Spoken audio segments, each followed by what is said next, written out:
sambutan yang akan disampaikan oleh Kasdit SMA Hang Tuah 2 Sidoarjo kepada Ibu Rosida Roma. Kami persilakan. Assalamualaikum warahmatullahi wabarakatuh. Selamat pagi, salam sejahtera untuk kita semua. Yang saya hormati Wakasatdik SMA Hang Tuah 2 Sidoarjo, ada Pak Hari, Pak Kamumas, kemudian Pak Heri, Pak Kesiswaan. Pak Dar kebetulan masih menunggu ada satu siswa baru yang mau masuk. Kemudian yang saya hormati pula turut hadir di tengah-tengah kita semua, Mas nih, saya menyebutkan Mas saja, Mas Raden Waskito Agung Nugroho, beserta dengan tim. Beliau adalah ahli praktisi IT dari Intan Parewara. Selamat datang di SMA Hang Tuah 2, Mas Waskito dan tim. Kemudian tidak lupa Bapak Ibu guru dan tenaga kependidikan SMA Hang Tuah 2 Sidoarjo yang insya Allah pagi hari ini selalu dalam keadaan sehat dan luar biasa semangat. Begitu ya Bapak Ibu guru semuanya. Ya. Kami berharap semoga kita semua selalu dalam keadaan yang sehat dan bahagia selalu. Puji syukur alhamdulillahirrahmanirrahim, pada kesempatan pagi hari ini kita masih diberi sehat, diberi waktu yang luang, diberi kesempatan untuk hadir di acara pagi hari ini. Khususnya insya Allah ini adalah in-house training untuk hari yang kedua. Memang Bapak Ibu guru semua, kita dalam rangka anak kelas 10 MPLS, insya Allah kita semua juga akan terus menggali ilmu untuk meningkatkan kompetensi. Jadi ini hari yang terakhir untuk in-house training. Kemudian selanjutnya nanti untuk besok dan selanjutnya nanti Bapak Ibu guru untuk bisa melengkapi penyusunan perangkat yang sudah kita mulai dari minggu kemarin. Bapak Ibu ngapunten, hari ini ada kurang lebihnya 2 materi. Kemudian nanti di akhir sesi kegiatan hari ini nanti akan ada motivasi dari Yayasan Hang Tuah. Kenapa hari ini kami hadirkan Mas Waskito ini Bapak Ibu? Karena tuntutan dari kurikulum ya yang akhir-akhir ini memang lagi gencar-gencarnya tentang materi coding dan kecerdasan artifisial atau KKA. Ya. Nanti lebih lengkapnya bagaimana agar kita semua nanti tidak buta sama sekali, makanya beliau kami hadirkan. Nanti seperti apa sih KKA itu, terus nanti penerapannya bagaimana, yang melaksanakannya nanti siapa saja, mungkin nanti lebih jelasnya Mas Waskito yang akan memaparkan. Nanti Bapak Ibu. Kemudian yang kedua nanti akan ada juga tentang penerapan pembelajaran mendalam atau deep learning. Jadi kami berharap Bapak Ibu guru nanti bisa mengambil intisarinya apa, kemudian syukur alhamdulillah nanti kedepannya kita bisa mengimplementasikan untuk pembelajaran anak-anak di dalam kelas. Itu harapan kami. Apapun yang kita laksanakan hari ini sampai dengan seminggu ke depan Bapak Ibu, semuanya tidak lain tidak bukan untuk meningkatkan apa Bapak Ibu, kualitas dari pendidikan anak didik di SMA Hang Tuah 2 Sidoarjo. Makanya kami berharap monggo nanti kita sama-sama belajar melalui bapak-bapak narasumber. Mungkin seperti itu ya sambutan dari kami. Kurang lebihnya mohon maaf. Tetap semangat ya Bapak Ibu. Kita mengikuti dengan bahagia dan semangat. Gitu ya. Insya Allah nanti akan ada yang manis-manis seperti itu. Kurang lebihnya saya mohon maaf. Kalau manis-manis biasanya semuanya senang. Kalau manis-manis itu Mas, gitu ya. Itu kami cukupkan kurang lebih. Selamat untuk kita berproses hari ini. Saya akhiri. Wassalamualaikum warahmatullahi wabarakatuh.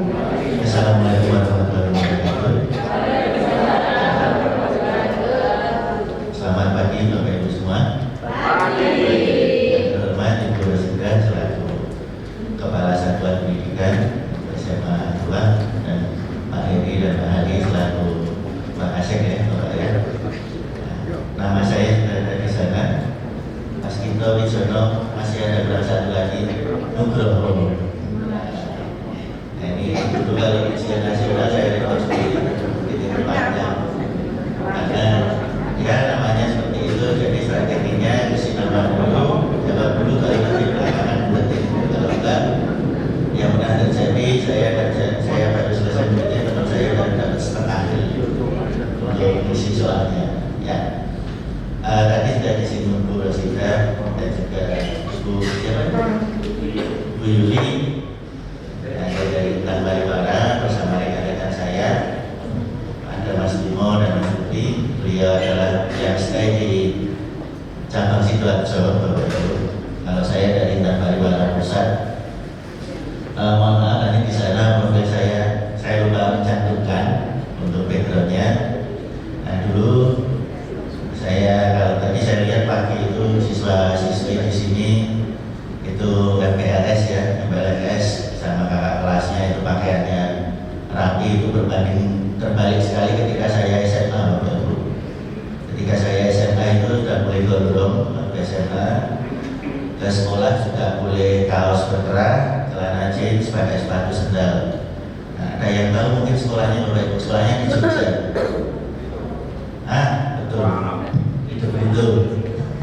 Hidup itu saya masuk sana karena cita-citanya pengen gondrong, Bapak Ibu.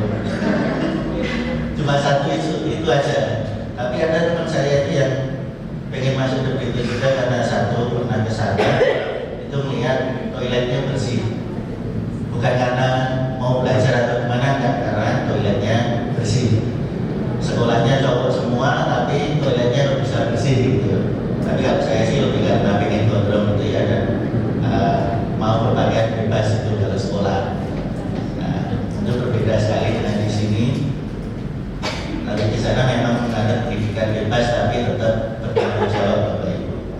Mau bebas mau gimana, yang penting kamu bisa memahami materi yang diajarkan guru dan bisa bertanggung jawab dengan pilihannya masing-masing itu. Tapi ya begitulah anak-anak ya Bapak Ibu ya, namanya remaja ya, pasti kenakalannya ya begitulah. Nah lalu saya lulus SMA, saya berkuliah di Universitas Atmajaya. Kebetulan ada yang bisa menebak jurusannya apa Bapak Ibu? IT, TIK, mama saya nggak ada seni. Saya kuliahnya akuntansi Bapak Ibu. Nah, bingung kan? Makanya kalau saya cantumkan masih bingung. Akuntansi, lalu setelah itu sembari menunggu kuliah ya saya sempat kerja part-time di Iswan itu Jalan Wonosari, lalu di McD Malioboro yang sekarang sudah tutup, lalu di KFC UGM dan beberapa tempat itu. Sampai setelah kuliah saya mendapat kesempatan tawaran dari teman, ajakan dari teman untuk di tempat khusus robotik Bapak Ibu. Nah, aneh kan? Tapi memang pada awalnya saya itu sangat tertarik dengan IT karena teman kos saya dulu ada yang UGM itu terutama robotik ya Bapak Ibu, yaitu elektroinstrumen, mereka buat robot-robot itu sampai akal-akalan buat kunci pintu kos itu pakai pin itu Bapak Ibu, dan akhirnya macet, pintunya harus didobrak. Waktu itu jangan didobrak karena slot kuncinya itu isinya sebesar ini Bapak Ibu, sebesar seri ini, jadi pintunya gaji itu baru bisa. Ya akhirnya nombok ganti pintu sama pemilik kosnya waktu itu. Nah, tapi karena orang tua pengennya saya kuliah ekonomi, ya saya coba mengikuti karena hafalan dia nggak bisa, jadi maksudnya akuntansi Bapak Ibu. Terus kerja di tempat kursus robotik, kami ngajar robotik mulai dari TK sampai SMA, lalu sampai ada yang mahasiswa juga guru SMK waktu itu di 2010. Lalu ada tempat kami buka cabang di Batam, saya minta tugas di sana. Lalu di sana banyak ketemu mahasiswa Politeknik Batam. Saya banyak diskusi dengan mereka, lalu belajar secara mandiri. Kebetulan untuk pemrograman, coding dan juga khususnya bidang otomasi termasuk robotik, saya banyak belajarnya dari Google kalau itu malah.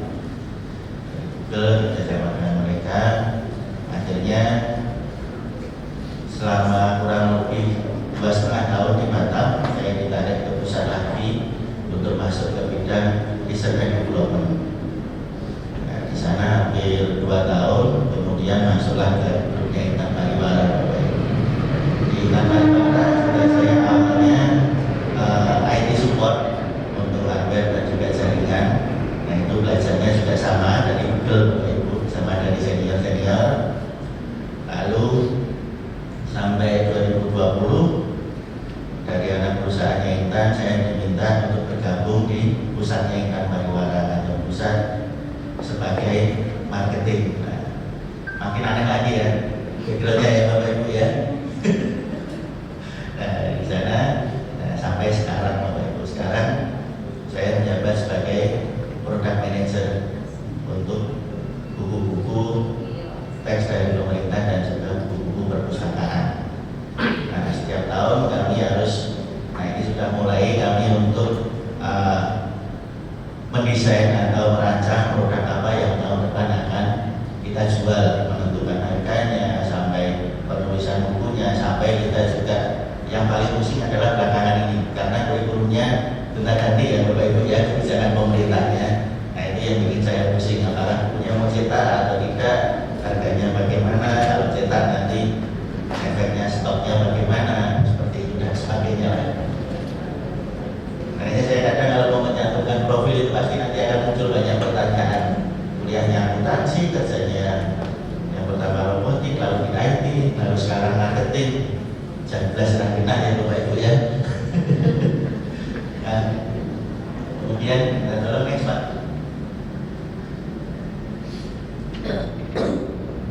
Nah, hari ini kita akan sama-sama diskusi tentang coding dan juga AI Bapak Ibu, dan juga mengapa pemerintah memprogramkan coding dan AI ini dimasukkan di dalam kurikulum di tahun ini, terutama untuk sekolah-sekolah yang sudah menerima pos kinerja.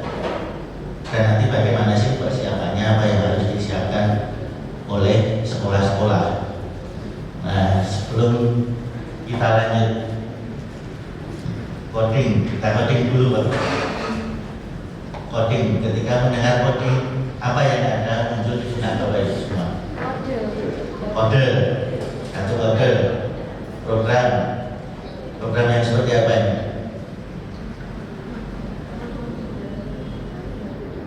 Program seperti apa? Mungkin membuat tulisan-tulisan nanti munculnya software atau apa gitu ya Bu ya. Nah, kode, jadi ada ibu-ibu yang biasanya buat kode, sering kode suaminya ya Bu ya. Atau sering kode pasangannya ya. Dan biasa kan ibu-ibu, Bapak ini tanggal 20 ya Pak, nah itu tanda-tanda itu. Berarti uang belanjanya menipis ya Bu ya. Mendekati akhir bulan.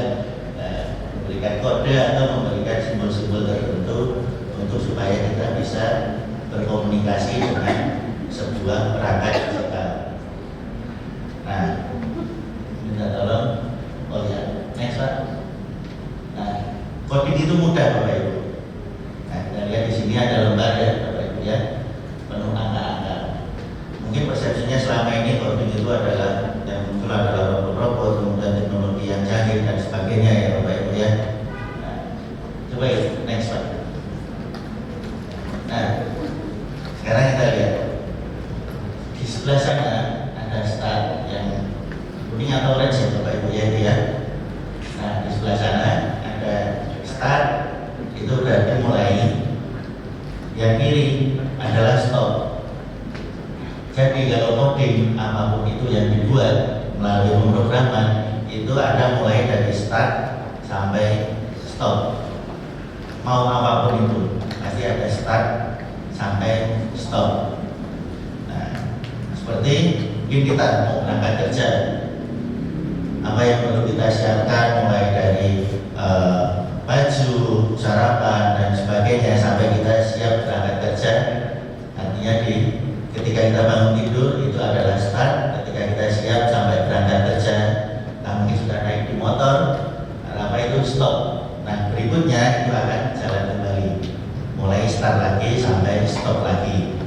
Nah, kalau kita lihat di sebelah kiri ada panah yang arahnya ke sebelah kanan Bapak Ibu ya, sebelah kanan Bapak Ibu.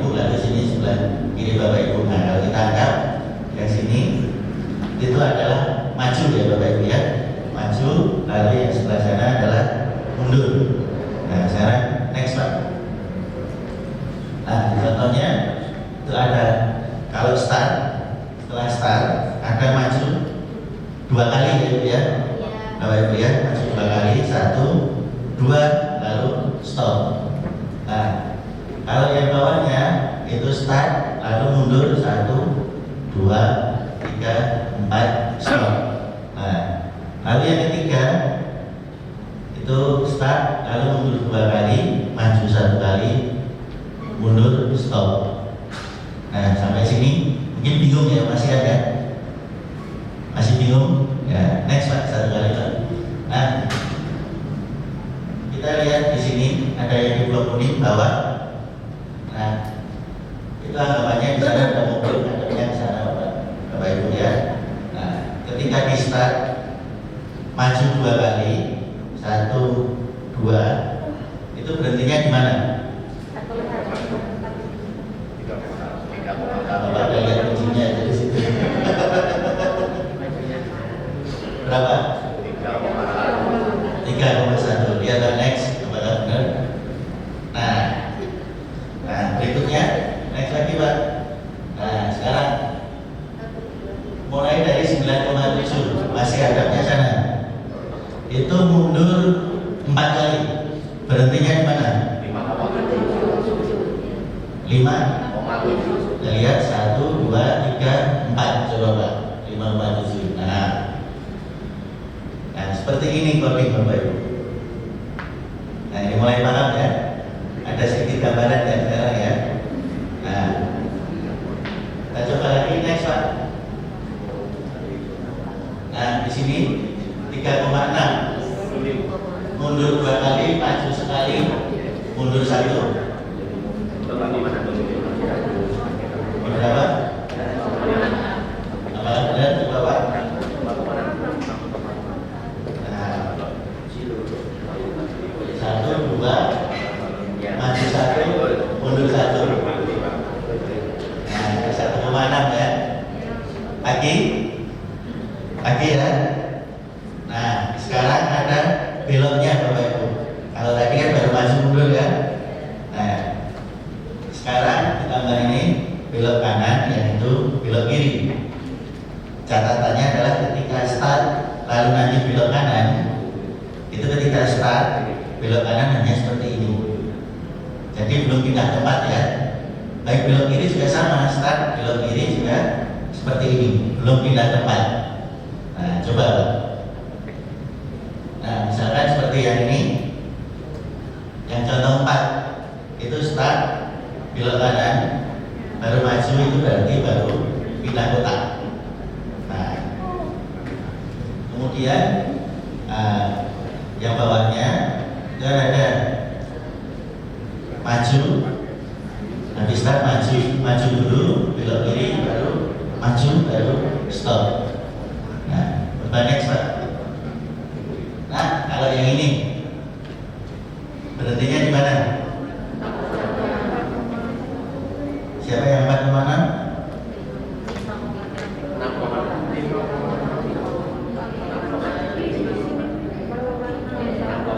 Siapa yang 4,6? Siapa yang 5,6? Nah kita lihat Pak. Nah tadi kan start belok kanan, baru maju ya kan? Nah ini mulai ini ya belok ya. Coba lagi Pak. Nah sekarang mulai dari 6,6.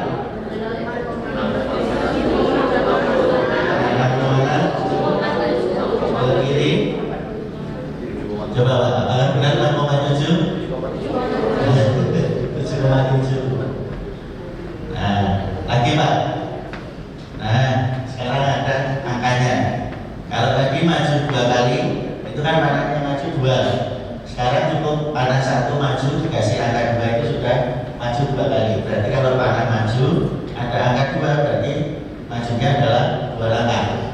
Nah begitu juga nanti kalau belok kiri, belok kanan dikasih angka, itu itu berarti menyesuaikan. Misalkan belok kiri ada angka 2, berarti belok kiri 2 kali. Tapi beloknya ini, misalkan belok kanan ya 2 kali ya. Dari hadap sana belok kanan 2 kali, berarti ini 1, 2, ya begitu. Nah, sekarang coba, nah seperti ini. Nah langsung next Pak. Nah kalau ini mulai dari sini. Berapa kalau itu? 0,4.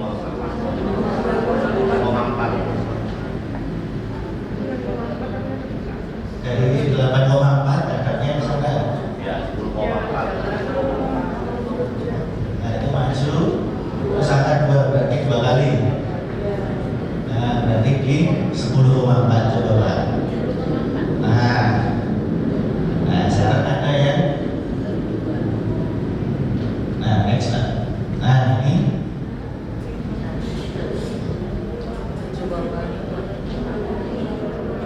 5 kali maju. 8,5. Berapa? 8,5. 8,5 Pak, benar? Ya next Pak.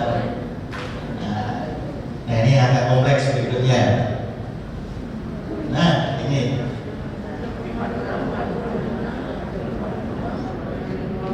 di berapa Bapak Ibu?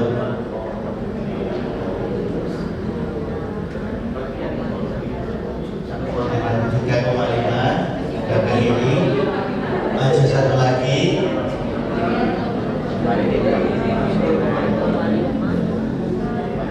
mana? 7 kali, 7 kali. Nah, berarti gini, dari 3,5 maju 1, oh, belok kanan ya.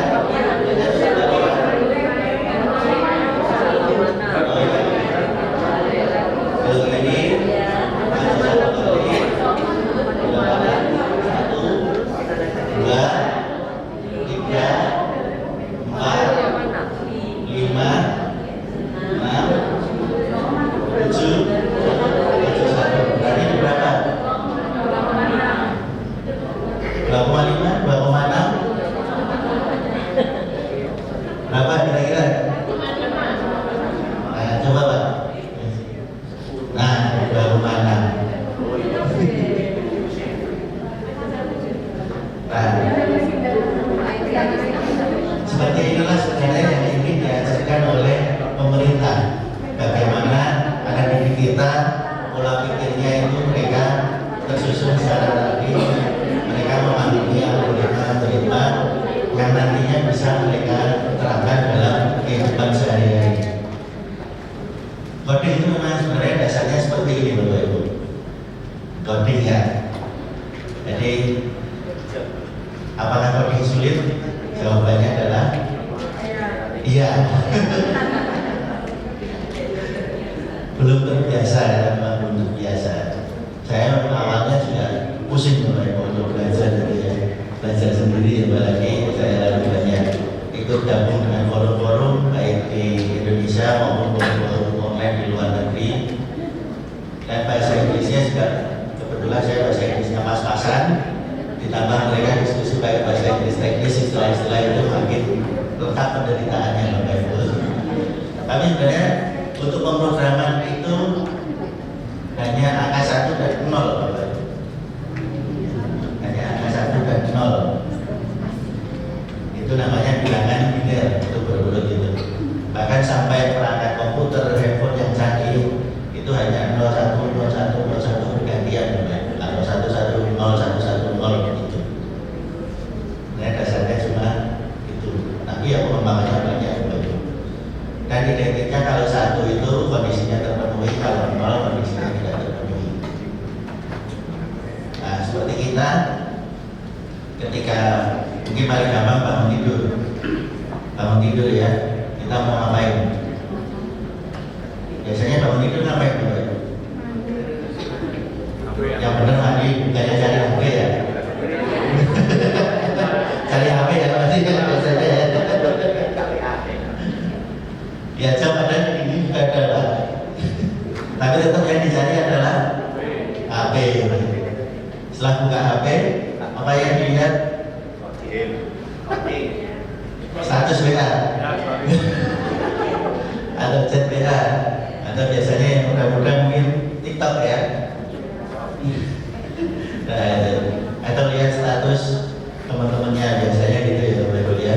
Nah, kalau yang sudah berpasangan, apakah teman tidur yang dicari pasangannya atau HP-nya? HP-nya. HP-nya ya Pak ya.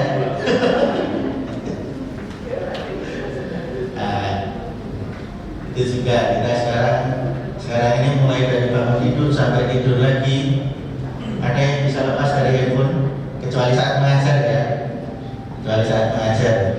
Atau mungkin bahkan di sini kalau sudah digitalisasi mungkin mengajarnya juga bisa menggunakan handphone ya Bapak Ibu ya. Nah, kita juga mulai dari bangun tidur sampai mau tidur lagi, semua perangkat yang kita gunakan sekarang ini sudah banyak yang melalui digitalisasi. Mungkin kalau beberapa waktu yang lalu, katakanlah 15-20 tahun yang lalu, kita masih sering lihat, terutama kalau hari Minggu, bapak-bapak di depan rumah baca Quran ya Pak ya. Nah kalau sekarang di depan rumah main HP ya Pak ya, karena semua bisa diakses menggunakan HP. Kehidupan kita juga kalau kita lihat perkembangan teknologi sangat besar sekali. Bahkan kalau sekarang ada yang bilang lebih baik ketinggalan dompet daripada ketinggalan HP. Bahkan karena sangat untuk ketergantungan kita dengan handphone, kita pun mau belanja untuk sekarang bisa menggunakan handphone.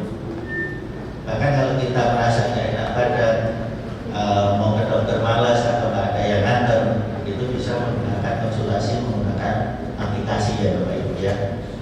Nah, sekarang juga banyak sekali media-media digital yang sangat mudah diakses. Berita dari luar negeri yang jauh di sana dalam hitungan mungkin tidak sampai 1 menit bisa kita akses beritanya. Kalau dulu mungkin koran harus menunggu besok paginya, harus kalau tabloid atau majalah harus minggu depan atau bulan depan, kalau enggak harus nonton siaran TV nanti sore atau malam baru kita tahu atau besoknya baru kita tahu. Sekarang kita bisa melihatnya dengan cepat. Begitu juga dunia pendidikan yang Bapak Ibu ya, terutama ketika COVID kemarin, mau tidak mau, suka tidak suka, kita harus menggunakan media pembelajaran digital. Nah, ini bagi Bapak Ibu yang sudah senior mungkin ada beberapa penyesuaian yang diperlukan ya Pak ya. Kalau yang muda-muda mungkin malah senang ya, ya kan? Nah, bisa jadi soal-soal banyak, itu ada kreasi soal, untuk kasih tugas dan sebagainya. Tapi memang kalau kita lihat sejarah dunia pendidikan itu selama ratusan tahun, untuk kelasnya seperti itu, cara mengajarnya kurang lebih seperti itu ya Bapak Ibu ya. Siswa duduk di belakang, guru di depan menerangkan dan sebagainya. Tapi sekarang ini dengan adanya COVID, mau tidak mau, suka tidak suka, kita harus menyesuaikan. Kita harus bersiap jika kondisi seperti itu ada lagi, kita tidak lagi kesulitan untuk menyesuaikan diri.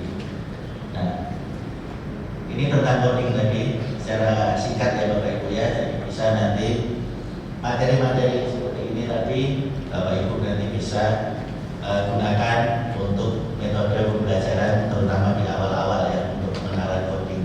Banyak sekali permainan-permainan yang mengajarkan dasar-dasar coding atau alur algoritma pemrograman seperti tadi. Nah, dulu saya awalnya belajar coding itu karena pekerjaan ya Bapak Ibu ya, pekerjaan. Tapi sampai ke sini, sampai saya kerja di bidang lain juga saya merasakan manfaatnya. Saya merasakan dari belajar coding itu bagaimana pola pikirnya terstruktur, lalu ketika ada masalah mencari solusi-solusi masalah, mencari solusi-solusi pekerjaan yang efektif untuk melakukan sebuah pekerjaan. Itu saya banyak belajar dari coding. Karena seperti tadi kita lihat, maju sebenarnya 2 kali, 3 kali, awalnya dengan panah 3 kali bisa cukup dengan angka 3 ya Bapak Ibu ya. Nah, seperti inilah yang banyak saya pelajari dari coding, bagaimana melakukan sesuatu alternatif tentang problem solving terutama. Nah, inilah juga yang membuat pemerintah menerapkan coding dan juga AI, karena sekarang ini AI banyak sekali kita temui ya Bapak Ibu ya. Kira-kira AI apa yang sering digunakan Bapak Ibu? ChatGPT ya. Lalu apa lagi? Gemini. Lalu apa lagi? Copilot, DeepSeek, Manus ya. Nah, saya berangkat dia. Nah, banyak lagi juga AI. Untuk dunia pendidikan juga banyak dikembangkan ya Bapak Ibu ya. Kemudian di WhatsApp ada kita juga. Nah, kalau kita lihat di sini ada, jadi coding adalah berkomunikasi dengan komputer, menciptakan sesuatu dengan bahasa pemrograman. Baik itu nanti outputnya berupa software atau otomasi, seperti halnya mesin-mesin pabrik yang besar yang berjalan otomatis, kemudian perangkat-perangkat yang berbasis teknologi yang bisa dikontrol melalui internet dan sebagainya ya Bapak Ibu ya. Next Ibu.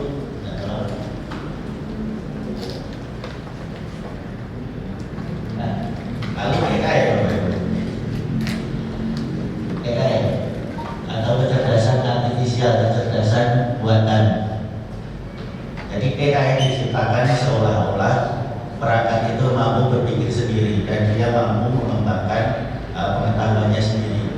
Hal ini dimungkinkan suatu perangkat untuk belajar sendiri karena semua perangkat sekarang terhubung atau terkoneksi dengan internet ya Bapak Ibu ya.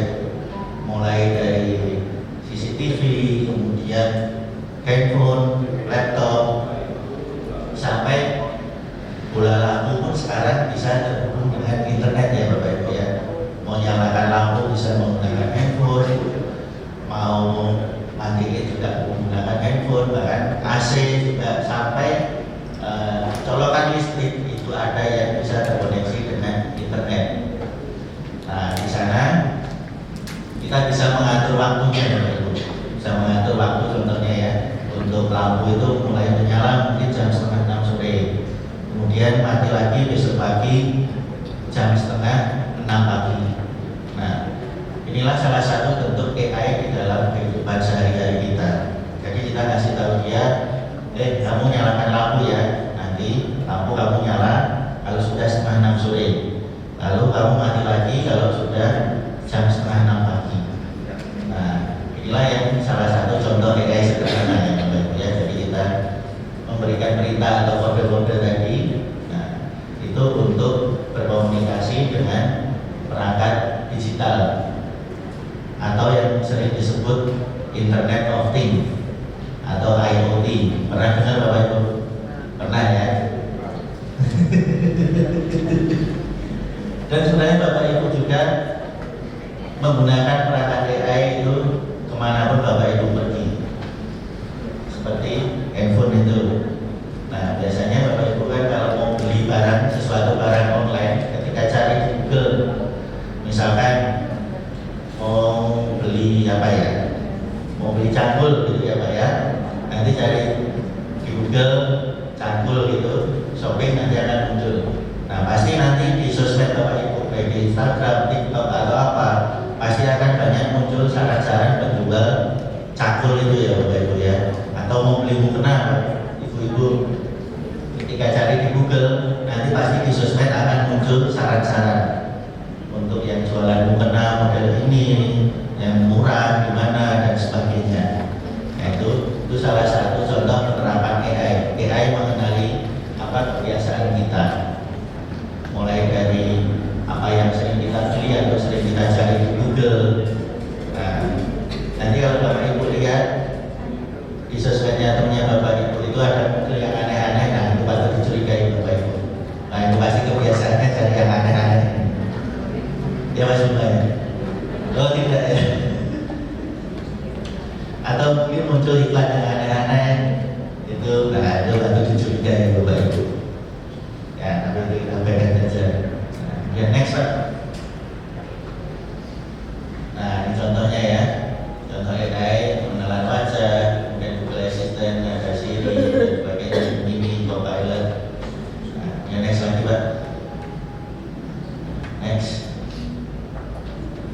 Nah ini kemarin ini coba dengan ChatGPT Bapak Ibu, itu saya masukkan prompt ini, buatkan gambar ilustrasi Presiden Amerika Donald Trump yang sedang ngopi bareng dengan Vladimir Putin di wilayah Boyolali sambil makan pisang goreng. Nah, oke, next Pak. Nah, AI-nya merespon untuk membuat ilustrasi ini secara akurat dan menanyakan bla. Kalau hanya Trump dan Putin, saya akan segera buatkan. Kemudian konfirmasi sebentar. Gambar mau realistis atau lucu. Nah, ini kayaknya ya Bapak Ibu, gambar yang dihasilkan. Kemudian mau ada elemen lokal khas Boyolali, misalnya ada fotografi atau warna putih di jalan. Nah, next Pak. Nah, di sini ada tambahkan latarnya alun-alun Boyolali. Nah, ini hasilnya. Nah, ini.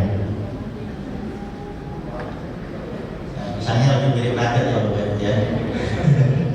Nah, kalau berita seperti ini atau hal-hal seperti ini yang sudah dari AI, kita tidak menyikapi secara bijak penggunaan AI atau teknologi, kita tidak bisa menyikapinya secara bijak, hal-hal seperti ini muncul, mungkin efeknya akan baik ya Bapak Ibu ya, perangnya langsung berhenti ya Bapak Ibu ya. Nah, seperti ini. Nah, perlunya juga kita membekali akan didik kita dengan literasi digital yang bagus, lalu kemampuan digitalisasi yang bagus juga. Salah satunya adalah untuk menanamkan kepada mereka untuk etika penggunaan media-media digital dan bagaimana menyikapi informasi digital yang tentunya nanti ke depan sumber informasi akan sangat lebih mudah diakses lagi ya Bapak Ibu ya.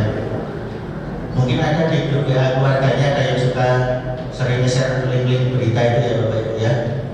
Entah berita apa itu pasti di-share, dapat di-share, video apa di-share, padahal belum tentu itu benar. Sekarang pun kalau kita lihat di sosmed, baik di Instagram maupun TikTok, kita lihat video-video pendek itu banyak yang dihasilkan oleh AI.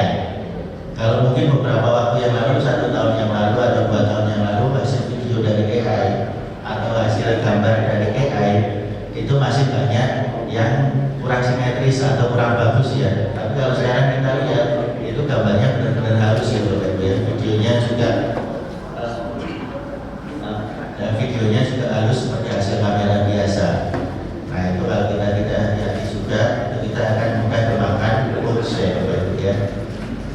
Nah, itu juga salah satu perlunya kita atau pemerintah melihat pentingnya memasukkan coding dan juga AI ke dalam pembelajaran. Nah, banyak sekali manfaatnya ya Bapak Ibu ya. Nah, kenapa juga pemerintah memasukkan itu? Tentunya juga pemerintah melihat perkembangan kehidupan masyarakat sekarang ini, terutama masyarakat modern ya Bapak Ibu ya. Kalau kita lihat mungkin sekarang ini banyak mobil listrik ya yang sudah beredar di Indonesia. Itu ada mobil yang bisa jalan sendiri, kemudian ada sekarang ini untuk foto video. Kalau dulu wartawan harus pakai helikopter ya Pak ya, harus pakai helikopter ambil gambar untuk video misalkan di hutan lebaran, tapi kalau sekarang cukup pakai drone sudah bisa. Nah, next Pak.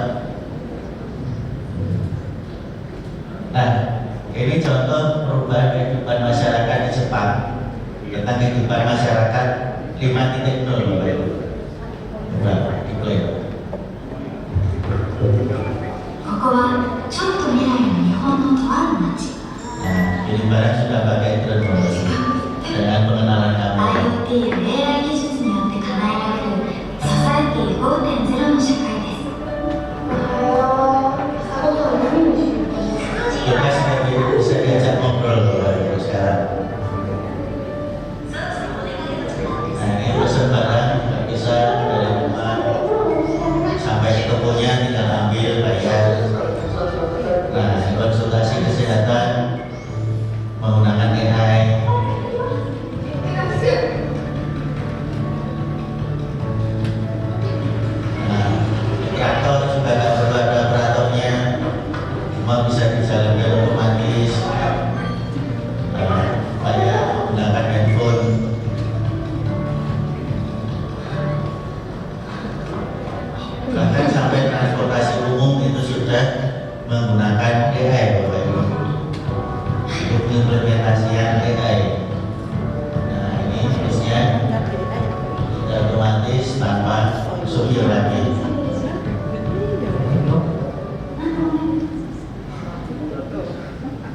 Nah, inilah salah satu penerapan kode dan juga AI Bapak Ibu.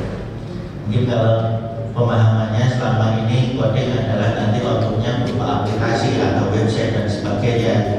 AI pun juga bisa dipakai mungkin di laptop secara online dan sebagainya. Ternyata bisa diterapkan di perangkat-perangkat yang kita gunakan sehari-hari. Nah, tidak hanya di Jepang, Bapak Ibu, di Cina pun juga sudah mulai sekarang. Di Amerika juga sudah mulai. Sekarang yang perkembangannya pesat adalah seperti kita ketahui di Cina ya Bapak Ibu ya, di sana. Maka sekarang penjualan perusahaan penjual mobil listrik terbesar itu adalah BYD dari Cina. Yang punya Elon Musk itu Tesla itu sekarang nomor 2. Kalau dulu memang nomor 1, followernya juga adalah Tesla. Nah, transformasi digital di semua sektor, tidak hanya di bidang industri atau pendidikan Bapak Ibu. Tadi kalau kita lihat di pertanian, di toko-toko kecil itu sekarang juga sudah mulai digitalisasi. Mungkin sekarang sudah banyak yang penjual UMKM atau minimarket itu kita bisa bayar pakai apa? Pakai kris atau bisa QRIS. Nah, kris atau QRIS ini termasuk kita harus bangga Bapak Ibu, karena ini adalah buatan dari Indonesia dan perusahaan besar seperti Visa atau Mastercard itu heran dengan kris itu yang bisa menangani transaksi puluhan juta setiap harinya. Puluhan juta user, bukan puluhan juta rupiah ya Bapak Ibu, ya puluhan juta user. Nah, itu mulai sekarang banyak digunakan di Asia Tenggara, ada di Singapura, Malaysia, Thailand dan sebagainya. Nah, kalau kita lihat bidang industri ya Bapak Ibu ya, sekarang ini mulai banyak tenaga-tenaga manusia digantikan oleh tenaga-tenaga robot atau otomasi.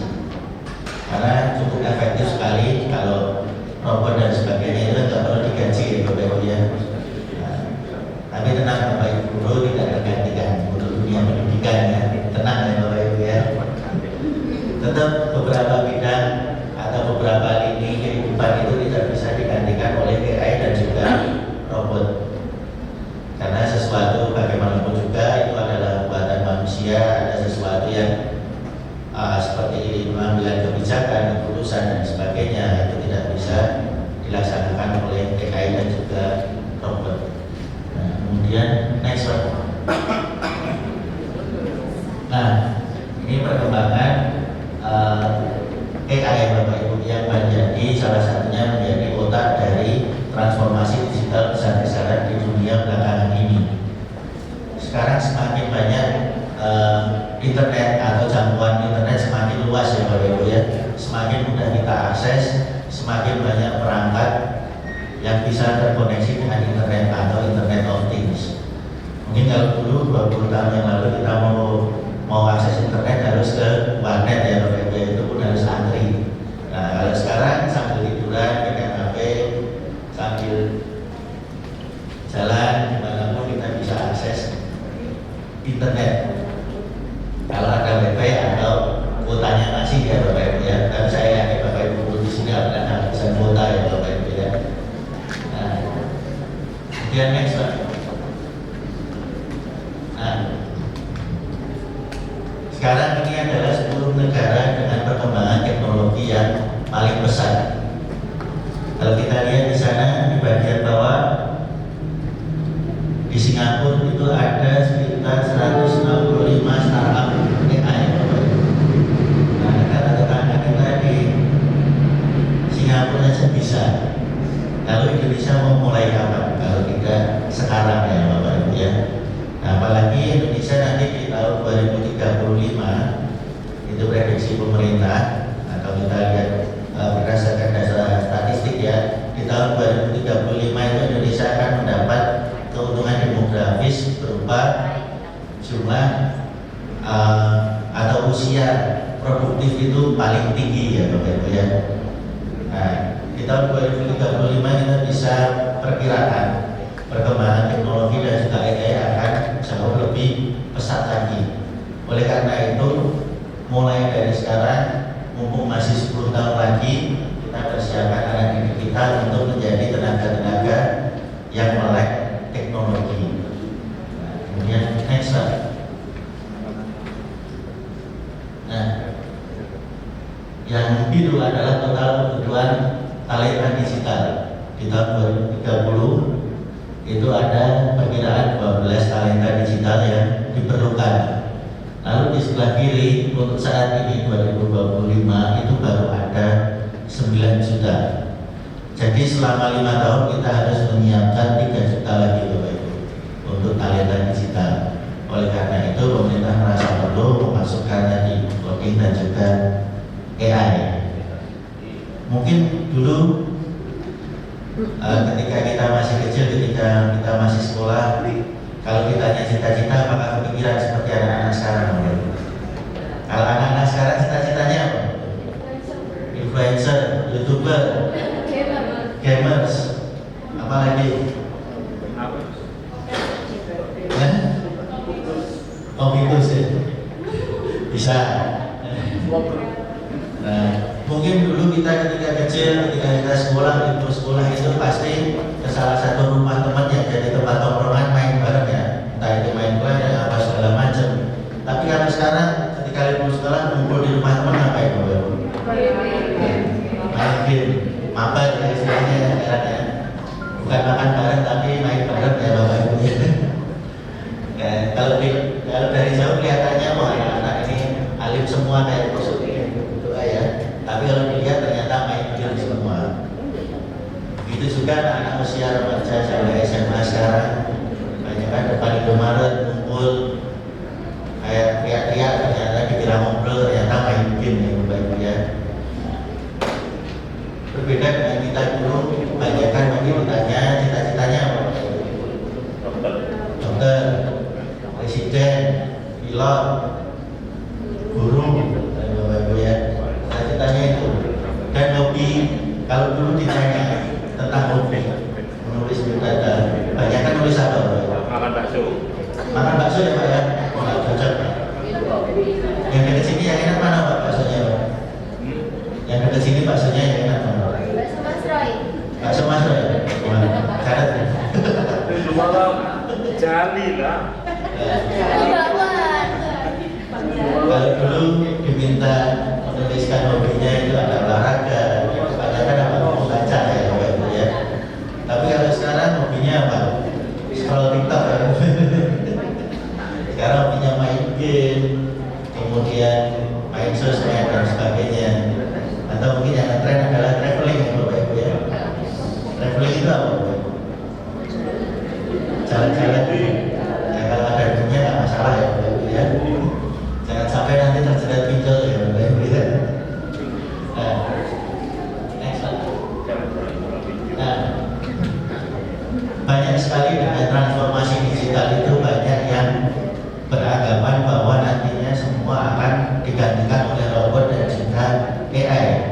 Nah, kalau kita lihat di bawah ini yang merah ini Bapak Ibu, dengan digitalisasi itu ada 92 juta pekerjaan yang digantikan oleh robot dan juga AI atau digitalisasi tadi. Tapi dengan seiringnya berkembangnya digitalisasi dan juga AI, itu di atas itu kita lihat ada 170 juta pekerjaan baru yang dihasilkan. Kalau sekarang kita lihat pekerjaan itu ada apa saja Bapak Ibu? Yang baru-baru mungkin belum lama ini ada content creator, ada YouTuber, ada gamer, kemudian ada prompt engineering. Prompt engineer pernah dengar Bapak Ibu? Pernah ya? Itu apa pekerjaannya? Hah? Ya, coding, bisa juga disebut coding.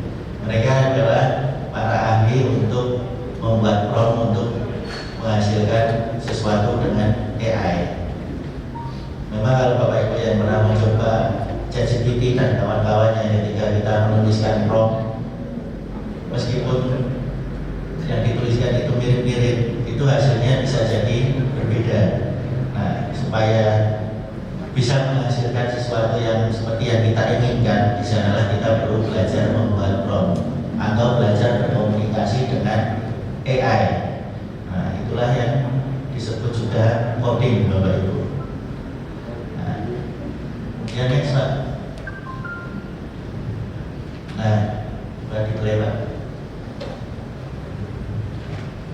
5. Mencetak sejarah baru dalam dunia pendidikan. Pelajaran kecerdasan buatan atau AI akan menjadi mata pelajaran wajib di semua jenjang pendidikan dasar dan menengah dari SD hingga SMA. Langkah ambisius ini merupakan bagian dari strategi nasional untuk membentuk generasi yang tidak hanya melek teknologi, tetapi juga siap bersaing di era digital. Di Beijing misalnya, setiap siswa akan mendapatkan minimal 8 jam pelajaran AI per tahun ajaran, baik melalui mata pelajaran khusus maupun terintegrasi dalam kurikulum lain, seperti teknologi informasi atau sains.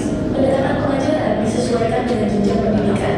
Siswa SD akan diperkenalkan pada konsep AI melalui kegiatan interaktif dan eksploratif. Siswa SMP akan mulai memahami penerapan AI dalam kehidupan sehari-hari. Sementara siswa SMA akan diajar mengembangkan proyek AI dan mengeksplorasi teknologi mutakhir. Dengan kebijakan baru ini, China berharap dapat melahirkan lebih banyak talenta muda yang siap bersaing di era digital serta memperkuat posisi negara tersebut dalam persaingan global di bidang kecerdasan buatan. Nah, Cina nanti di bulan September Bapak Ibu mewajibkan untuk AI dan juga coding dimasukkan ke dalam kurikulum. Nah, berarti malah Indonesia duluan ya Bapak Ibu ya, karena mulai bulan Juli ini ya. Ya meskipun masih novel kuliah nggak apa-apa lah. Yang penting kita duluan ya Bapak Ibu ya. Nah itu nanti.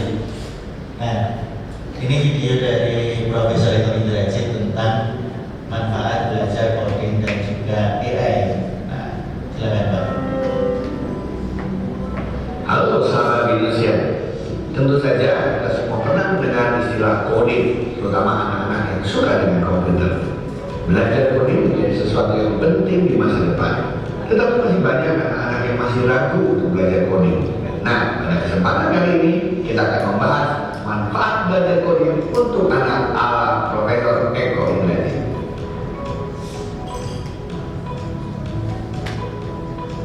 Sahabat-sahabatku tercinta, jika Anda memiliki kompetensi dan keahlian dalam coding, maka saya bisa mengatakan bahwa Anda menjadi pribadi yang jauh lebih siap dalam menghadapi abad ke-21 dibandingkan mereka yang tidak mengenal coding.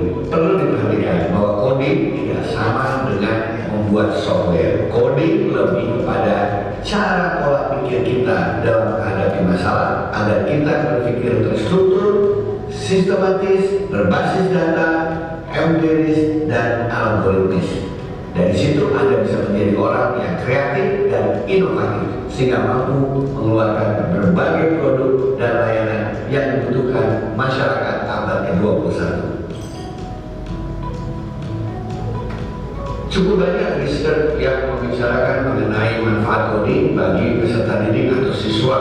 Paling tidak yang saya ingat adalah penelitian dari MIT Media Lab, dari World Economic Forum, kemudian dari Google Education, dan yang terakhir juga saya masih ingat dari European Commission atau Komisi Eropa. Di situ dikatakan anak-anak yang belajar coding itu meningkatkan kemampuannya dalam daya nalar, berpikir kreatif dan inovatif.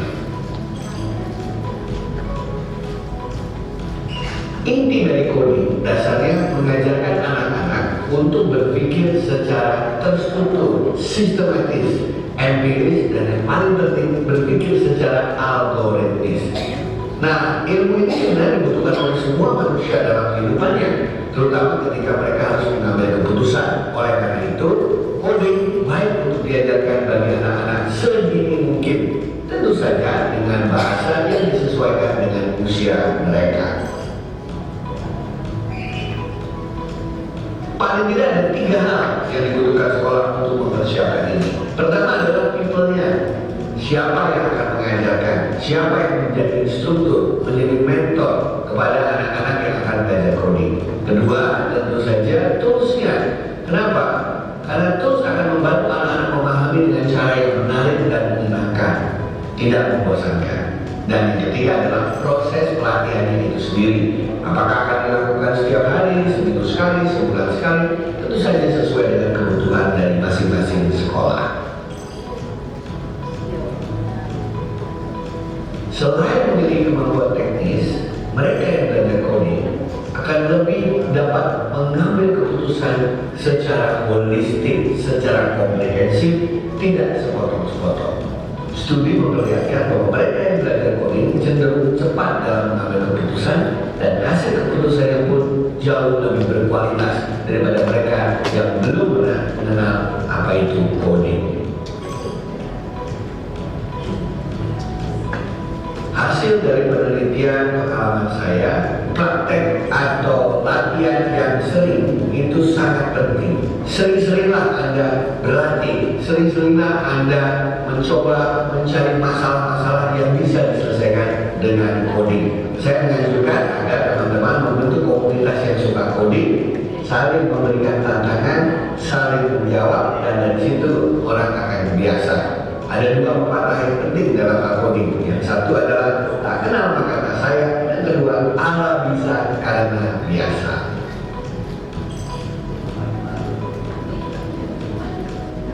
Berbeda dengan zaman saya dulu, di mana tidak banyak dikenal aplikasi atau tools untuk belajar coding, sehingga orang yang melihat dari awal coding itu seperti ikutin pelajaran matematika yang membosankan, sekarang tidak lagi, karena begitu banyak aplikasi-aplikasi menarik untuk mengajarkan siswa coding. Misalnya untuk anak SD atau bahkan anak TK, mereka membutuhkan aplikasi yang penuh dengan gambar, penuh dengan warna, penuh dengan multimedia suara dan lain sebagainya.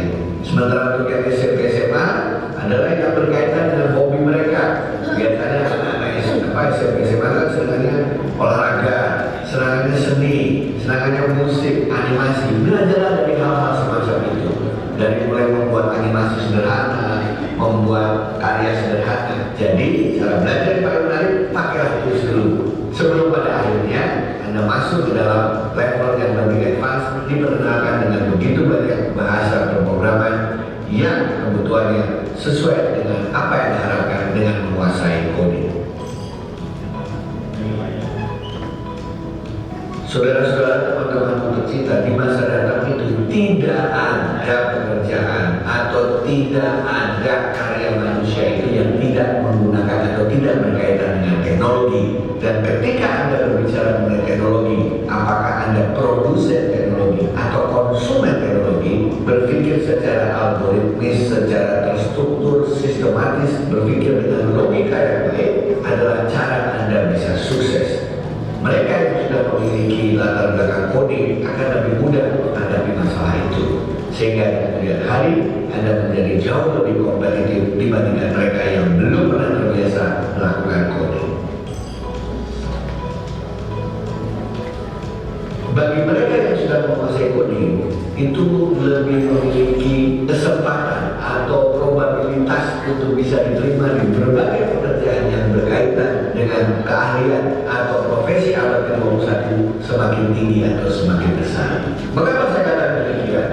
Karena saudara-saudara sekalian, tadi saya katakan bahwa semua aspek dan sektor kehidupan manusia menggunakan teknologi. Kalau kita menggunakan teknologi, artinya kita terbiasa dengan bagaimana teknologi itu harus bekerja. Dan di dalam teknologi, apalagi sekarang zamannya big data, machine learning, artificial intelligence, IoT dan lain sebagainya, di belakang itu pada dasarnya adalah ilmu coding atau ilmu algoritma. Oleh karena itu, peluang Anda untuk mendapatkan pekerjaan yang ada dalam perusahaan itu tentu saja semakin besar dan semakin tinggi. Ayo belajar coding. Nah, berarti kalau kita lihat banyak sekali manfaatnya ya Bapak Ibu ya, ketika belajar coding, bagaimana membentuk pola pikir, bagaimana melatih problem solving. Nah, seperti kata Prof. Eko dan juga Pak Menteri juga, bahwa coding juga di sana Pak Menteri menyampaikan diharap tidak hanya menumbuhkan keterampilan dalam menyelesaikan persoalan dan kesiapan dalam pemanfaatan teknologi, tetapi juga mengembangkan pemahaman mendalam mengenai tanggung jawab dan etis, terutama di dalam dunia digital ya Bapak ya, karena kita tidak bisa mau tidak mau, suka tidak suka, kita harus siap masuk ke dalam masyarakat 5.0 tadi ya Bapak Ibu ya, yang semuanya serba digital, semua serba otomatis. Bagaimana sekarang ini teknologi banyak membantu kehidupan kita. Bahkan sekarang ini dokter pun bisa mengoperasi pasiennya dari jarak jauh, tidak harus datang ya Bapak Ibu ya. terakhir superkomputer itu di Cina itu sudah bisa mengkalkulasi perhitungan yang sebelumnya dengan superkomputer itu superkomputer sebelumnya butuh waktu sekian ratus tahun, itu hanya menjadi dalam waktu hitungan detik saja. Nah, ini banyak sekali sekarang perkembangan teknologi, ada AI yang dikembangkan untuk menjadi ilmuwan juga ada Bapak Ibu. Nah, bagaimana nanti AI berkembang membantu manusia dalam melakukan penelitian dan sebagainya, baik itu penelitian tentang obat, teknologi. Kita mau tidak mau, suka tidak suka, atau seperti yang dikatakan Prof. Eko Indrajit, apakah kita hanya mau menjadi konsumen atau kita mau menjadi produsen? Nah, maka kalau tidak sekarang mau kapan lagi? Pemerintah sebenarnya juga sudah menyiapkan untuk pemindahan AI ini bukan hanya dalam waktu dekat ini ya Bapak Ibu ya, tapi semenjak dari COVID kemarin. Nah, ini bisa next Pak. Nah, ini untuk manfaat-manfaatnya ya Bapak Ibu ya, itu melatih berpikir kritis dan logis, meningkatkan kemampuan problem solving, kemudian memperkenalkan dunia kerja di masa depan. Nah, ini ada video lagi tentang persiapan pemerintah itu mulai dari kapan sebenarnya, dan apa saja langkah-langkah pemerintah yang dirangkumannya.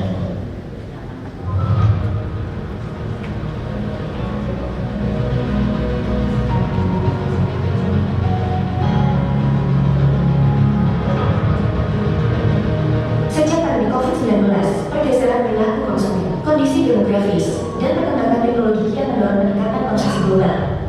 Untuk Indonesia, pengembangan ekonomi digital saat ini masih menjadi tantangan. Kebutuhan akan infrastruktur, sumber daya manusia, literasi, regulasi, dan perubahan pola pikir sangat penting untuk meningkatkan pemanfaatan kemajuan teknologi dalam membangun ekonomi.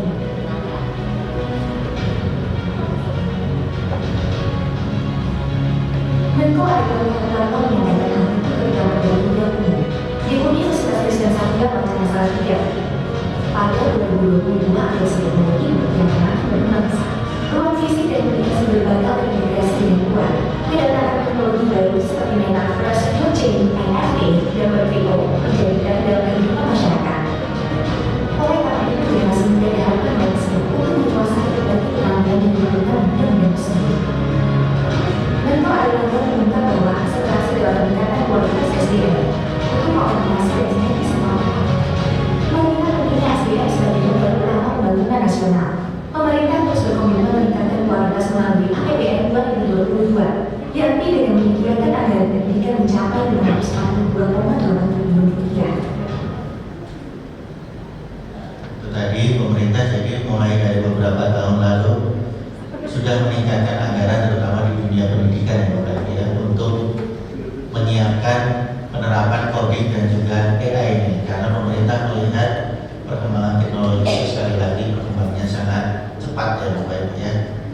Nah, mulai tahun ini juga penerapan coding dan juga AI yang diawali dengan sekolah-sekolah penerima poskinerja untuk mulai dari pelatihan, kemudian sebagai pelatihan untuk menyiapkan tenaga pendidiknya, kemudian pemerintah juga sudah menyiapkan materi-materi pembelajarannya, kemudian ada support dari pemerintah juga untuk menunjuk lembaga-lembaga pelatihan diklat yang sudah berkompeten di bidang coding dan juga AI ya Bapak Ibu ya.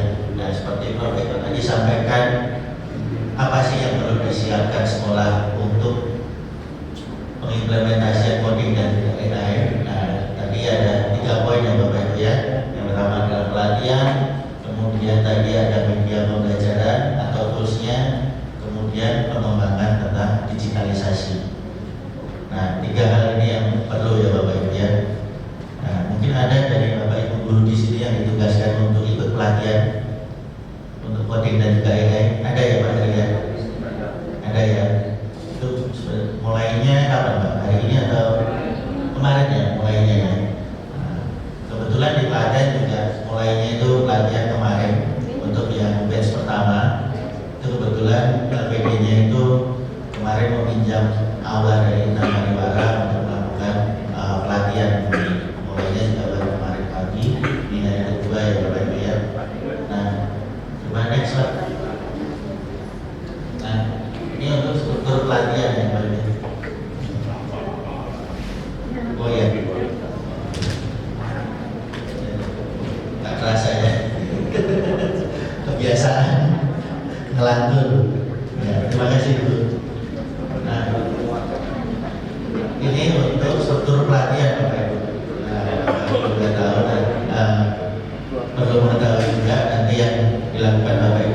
ketika pelatihan di LPD itu yang pertama itu in-house pertama itu 40 jam pelajaran. Kalau memungkinkan luring atau offline itu diharapkan yang pertama ini adalah secara offline. Atau kalau tidak memungkinkan mungkin di daerah yang mungkin tempatnya jauh atau LPD-nya jauh di luar kota susah dijangkau. Nah itu menggunakan secara online ya Bapak Ibu ya. Itu yang pertama nanti orientasi, kemudian pengenalan materi-materi tentang coding dan juga AI seperti apa, kemudian menjelaskan atau memberikan contoh-contoh proyek untuk implementasi nanti seperti apa. Nah setelah 40 jam pelajaran atau kurang lebih 5 hari, karena satu hari itu 8 JP, itu kemudian nanti penerapan atau implementasi di lembaga masing-masing itu selama 120 JP. Nah di sana tertulis metodenya mandiri plus pendampingan. Jadi Bapak Ibu guru ketika implementasi di sekolah itu tetap nanti dalam pengawasan atau bimbingan dari LPD terkait. Baik nanti bisa meminta LPD-nya datang langsung atau konsultasi melalui online. Nah kemudian in-house kedua yang terakhir selama 20 JP itu bisa luring maupun daring, tapi diharapkan secara luring ya Bapak Ibu ya, karena nanti di in-house yang kedua atau yang terakhir nanti selama 20 JP itu diharapkan nanti Bapak Ibu guru beserta LPD dengan Bapak Ibu guru yang lain itu yang dalam bimbingan LPD itu bisa sharing apa kendala-kendala yang mereka hadapi, lalu bisa refleksi bersama, cari solusi bersama. Bagaimana mungkin dari tempat A itu kondisinya kemarin ada kesulitan seperti ini. Nah, lalu di sekolah B mungkin kemarin ada permasalahan seperti itu bisa teratasi, jadi mereka bisa saling bertukar pikiran. Nah, kemudian next Pak. Nah ini untuk komponen materi pelatihan ada pemahaman dasar AI dan coding, etika digital penggunaan AI, berpikir komputasional, kemudian prompt engineering penggunaan perangkat AI dalam pembelajaran, kemudian praktek menyusun pembelajaran kolaboratif dengan AI. Nah, kalau yang poin terakhir ini sepertinya sudah banyak dilaksanakan oleh Bapak Ibu guru ya. Ada yang mungkin membuat ATP dengan ChatGPT atau mau belajar tak apa-apa, nggak usah malu Bapak Ibu. Saya pun sering membuat proposal atau penawaran produk itu menggunakan ChatGPT juga, saya sering Bapak Ibu. Nah memang hasil dari AI terutama yang berupa visual sekarang ini banyak menuai pro dan kontra. Itu sebenarnya originalitasnya milik siapa? Apakah yang membuat prompt atau milik orang lain? Nah, ketika Bapak Ibu menggunakan ChatGPT misalkan seperti tadi antara Trump sama Putin ya Bapak Ibu ya. Nah, itu ide awalnya dari siapa? Dari kita sendiri ya. Dari kita sendiri. Kemudian promptnya yang nulis siapa? Kita sendiri. Nah, berarti hasilnya itu milik siapa Bapak Ibu? Punya kita kan? Memang untuk hal ini bagi teman-teman yang bergerak di bidang desain grafis itu sulit diterima ya Bapak Ibu ya. Karena banyak sekali termasuk teman-teman saya yang ilustrator itu banyak kehilangan pekerjaan karena adanya Canva plus AI-nya, lalu ChatGPT dengan AI-nya dan sebagainya ya Bapak Ibu ya. Tapi itu tadi, kita mau tidak mau, suka tidak suka, kita harus mendalami namanya perkembangan teknologi supaya apa? Supaya kita juga tidak tergilas oleh perkembangan zaman. Mungkin next Pak. Nah ini profil peserta untuk Bapak Ibu guru yang bisa mengikuti pelatihan. Nah di sana diutamakan dari sekolah penerima bos kinerja, ataupun kalau sekolah yang tidak menerima bos kinerja kalau mau ikut juga boleh. Tidak ada salahnya mereka mulai melaksanakan AI selama masih memungkinkan untuk masing-masing satuan pendidikan atau masing-masing sekolah ya Bapak Ibu ya. Lalu yang berikutnya memiliki NPTK dan bersedia mengikuti seluruh sesi pelatihan. Jangan hanya yang host pertama saja, atau yang tengah saja, atau yang terakhir saja, tapi secara menyeluruh. Supaya apa? Supaya nanti materi yang diterima itu secara utuh nanti sama antara seluruh peserta yang mengikuti pelatihan, dan juga penerapannya juga bisa seragam ya Bapak Ibu ya. Nah, kemudian next Pak. Nah, ini adalah bobot penilaian bagi Bapak Ibu guru nanti ketika melaksanakan atau mengikuti pelatihan. Di sana ada mulai sikap, kemudian produk, di sana ada proyek dan sebagainya, kemudian peer teaching atau praktek mengajar ada 20%, kemudian tes akhir atau assessment itu berupa pilihan ganda atau ULEA nanti untuk Bapak Ibu sebagai untuk melihat nanti atau untuk assessment ya Bapak Ibu yang melihat sejauh mana kesiapan Bapak Ibu guru nanti ketika harus implementasi di sekolah. Nah, kemudian next Pak. Nah, ini yang sudah disiapkan pemerintah. Kalau Bapak Ibu guru atau sekolah mau mendaftar untuk pelatihan, itu bisa melalui rumah pendidikan.id. Nah, kalau mau melihat LPD di kota atau kabupaten tempat sekolah, itu bisa melalui kodika.belajar.id. Nah, makanya tadi diharapkan syaratnya juga adalah Bapak Ibu guru yang memiliki akun belajar.id, karena ini nanti akan langsung dipantau oleh pemerintah dan juga ada sertifikatnya nanti. Nah, layanan pendukungnya sudah familiar ya Bapak Ibu, dipilih bahasa guru, kemudian video praktek sebagai dokumentasinya dan sebagainya. Dan next Pak. Nah, kalau tadi tentang pelatihan, kemudian yang kedua adalah tentang penyediaan perangkat ajar. Nah, seperti saya sampaikan tadi, pemerintah selain menyediakan atau menunjuk LPD yang ada di Indonesia, itu ada sekitar 90 LPD kurang lebih di seluruh Indonesia, itu sebagai mitra pemerintah untuk melatih Bapak Ibu guru dalam persiapan penerapan 4D dan juga AI. Nah, selain itu pemerintah juga kemarin sudah menyiapkan untuk perangkat ajarnya, mulai dari buku teks pendamping coding dan juga AI. Kemudian next. Nah, buku teks pendamping coding dan juga AA. Kemudian ada untuk buku pengayaan juga pemerintah sudah melakukan penilaian. Kemudian alat peraga edukatif kalau dibutuhkan ya Bapak Ibu ya. Seperti disampaikan Prof. Eko tadi, tidak hanya teori tapi kalau bisa sekaligus adalah praktek. Praktek di sini tidak hanya membuat software, menggunakan AI menghasilkan visual dan sebagainya, tapi penerapan di dalam benda yang nyata seperti otomasi atau robot misalnya kalau memungkinkan. Nah, termasuk juga tentang pembelajaran mendalam ya Bapak Ibu ya. Nah, next Pak.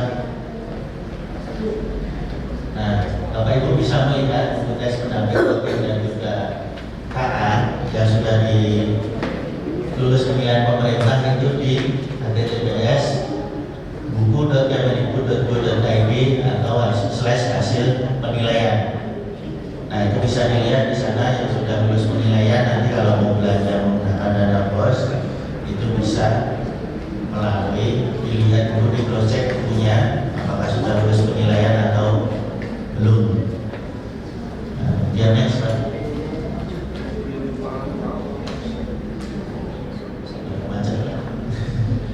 Nah, ini punya Intan Pariwara yang sudah lulus penilaian ya Bapak Ibu ya, mulai dari SD, SMP sampai SMA. Ini kalau mengendaki sampel Bapak Ibu dulu bisa ke Mas Bima dan juga Mas Putri dari next Pak. Nah, ini untuk jam pelajarannya ya Bapak Ibu ya, penerapan jam pelajarannya. Untuk SMA kelas 10 itu masih 2 minggu per jam pelajarannya. Nah, 1 jam pelajaran itu 45 menit dalam 1 tahun 36 minggu ya Bapak Ibu ya, tinggal dikalikan. Tapi untuk kelas 11 SMA itu lebih banyak, nanti selama 5 jam pelajaran per minggu kemudian 45 menit setiap CP-nya, lalu dalam 1 tahun 36 minggu, sama ya Bapak Ibu ya. Nah ini sampai sini ada yang mau ditanyakan dulu Bapak Ibu? Atau mungkin next dulu Pak? Nah ini contohnya untuk daftar isinya bisa di next Pak. Nah ini salah satu contohnya yang sebelah sana itu anak-anak SD, itu berupa grafik programming atau coding dengan grafik. Lalu yang sebelah sini ini pemrograman dengan script ya Bapak Ibu ya, dengan Python atau Python, bukan ular Python ya Bapak Ibu ya, tapi bahasa pemrograman Python. Nah Python ini kenapa digunakan? Karena dia pengaplikasiannya sangat luas dan penggunaannya cukup mudah ya Bapak Ibu ya. Nah ini untuk usia SMA untuk Python ini Bapak Ibu. Ya next. Nah ini bukunya Intan Pariwara dibuat per semester ya Bapak Ibu ya. Itu jadi karena kemarin materinya sangat banyak, kalau dijadikan dalam satu buku itu sangat tebal dan nantinya akan sangat mahal, makanya kita buat untuk bukunya itu menjadi 2 semester. Karena harapannya kami nanti pembahasan di dalamnya itu materinya adalah lebih mendalam lagi. Jadi perlu bukunya dipecah menjadi 2 ya Bapak Ibu ya. Kemudian next. Nah, di bukunya Intan Pariwara itu tidak hanya kita menyediakan buku cetaknya, atau sekolah ketika membeli buku cetaknya itu akan kita berikan juga buku versi digitalnya. Jadi tidak hanya belajar coding juga dan AI, tapi kita juga terapkan juga di sana berikan tentang digitalisasi juga. Nah, buku digitalnya itu bisa diakses di platform pembelajarannya Intan Pariwara, itu namanya Jelajah Ilmu. Jadi nanti kita berikan akunnya secara gratis juga. Nah bagi Bapak Ibu guru nanti di Jelajah Ilmu itu bisa mengakses desain pembelajaran coding KA, kemudian panduan pembelajarannya untuk Bapak Ibu guru atau buku pegangan gurunya di dalam Jelajah Ilmu juga. Nanti kita sudah siapkan juga di sana banyak sekali bank soal yang bisa digunakan untuk assessment. Nah, jadi tidak hanya nanti mendapatkan buku cetaknya kalau beli bukunya, tapi juga bisa nanti mendapatkan versi digitalnya dan juga dapat platform pembelajarannya. Nah, misalnya nanti kalau gurunya coding dan KA di sini perlu 2, ada 2 guru, gimana Pak atau Mas? Nah, nanti kita berikan akun gurunya, sejumlah gurunya ada berapa, dan kita berikan secara gratis tanpa biaya tambahan ya Mas Bima ya. Nah, nanti kalau perlu pelatihan juga kita siap mendampingi Bapak Ibu guru dan juga siswa untuk sampai lancar menggunakan Jelajah Ilmu. Atau mungkin nanti bisa menghubungi Mas Bima atau lebih lanjutnya ya Mas Bima ya. Next Pak. Nah ini salah satu contoh untuk peraga coding dan juga AI Bapak Ibu. Next Pak. Next ada lagi. Next. Nah ini ada artek ya Bapak Ibu ya untuk pembelajaran coding dan juga AI. Jadi kalau mau praktek sekalian menggunakan kit robotik untuk pemrograman, nanti jadi anak-anak itu bisa langsung praktek membuat barang-barang otomasi menggunakan artek ini. Nah ini ada videonya, bisa next Pak. Nah itu yang sana untuk reklam laut bisa dimulai Pak.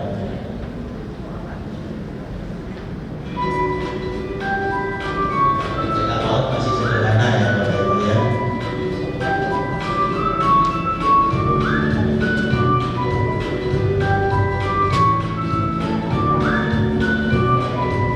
Reklam laut masih membuat alat-alat yang ada di sekitar mereka seperti apa ya.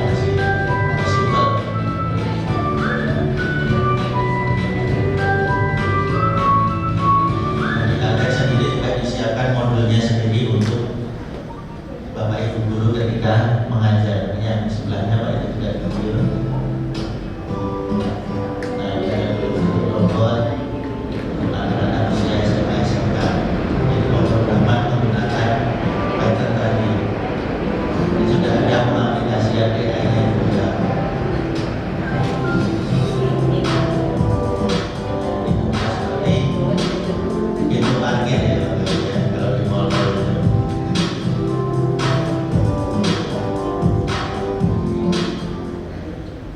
Dan masih ada lagi ya.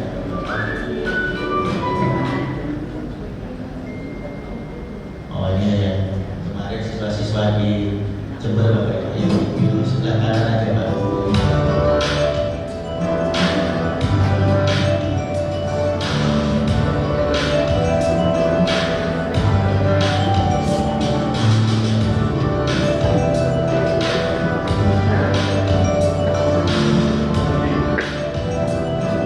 Mungkin bisa di post.